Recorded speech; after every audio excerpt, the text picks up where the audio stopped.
Here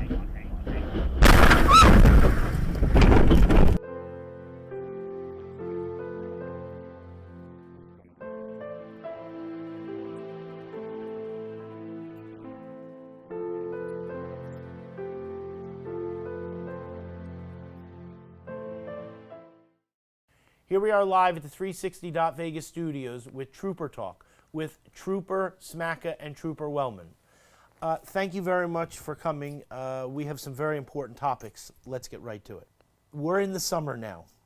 You know, we want to protect ourselves on the highway and be as safe as we can.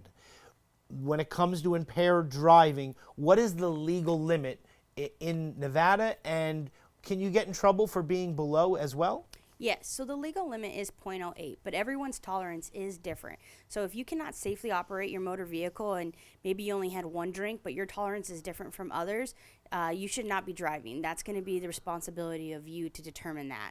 As well as we are a destination city. We understand everyone wants to come here and have fun, but now that the weather's getting nicer, we are going to see an increase of populated highways as well as impaired drivers, unfortunately. And Trooper Smacka, let's talk about speed. You know, everybody enjoys to drive the car and wants to put, you know, the windows down and all this, but we have speed limits for a reason. And so talk to us about speed when it comes to driving on highways. Yes, Neil. Everyone notices that we have speed limits on our highways, but what they probably don't realize is those speed limits are based on a lot of studies and engineering to determine what is the ideal safe speed, but yet it's fast enough where people can get to where they're going in a decent amount of time. And when people go over that posted speed limit, they're actually putting themselves in danger because the highway has already had those studies done where that's the safest speed to travel at.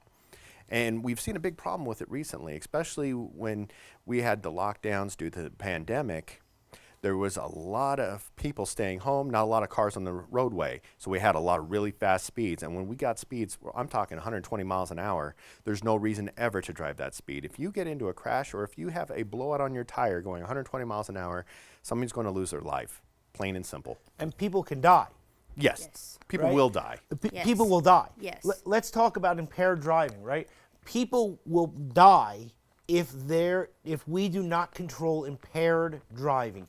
Zero tolerance in Nevada. Talk to us about it. We have a zero tolerance in Nevada. We preach it every day.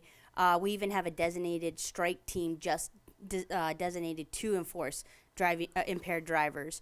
It's a serious issue here. Like I said, it's a destination city. People want to have fun, and they drink and they don't think about it. Their actions prior to getting behind the wheel of a motor vehicle. I have a saying that people don't understand the effects of it until it actually affects them personally, and it's a shame because it's too late at that point.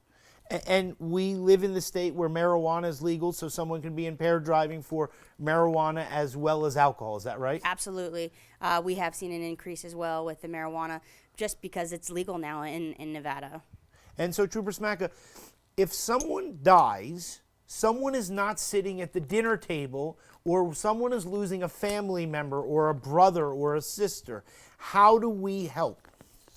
The best thing you can do to help is when you witness an emergency, call Star NHP if you're on the highway.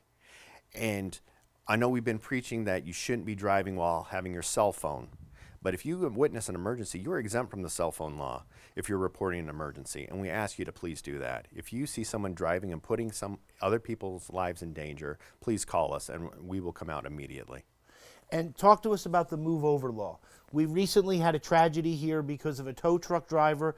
A lot of people don't realize that it's not just first responders when it comes to the move over law. The motoring public for the move over law is required to make a lane change if they can do so, if they see a emergency vehicle exhibiting red and blue lights, or a tow truck with amber lights flashing, or a solid blue light as well. If they can't make the lane change safely, they need to decrease their speed.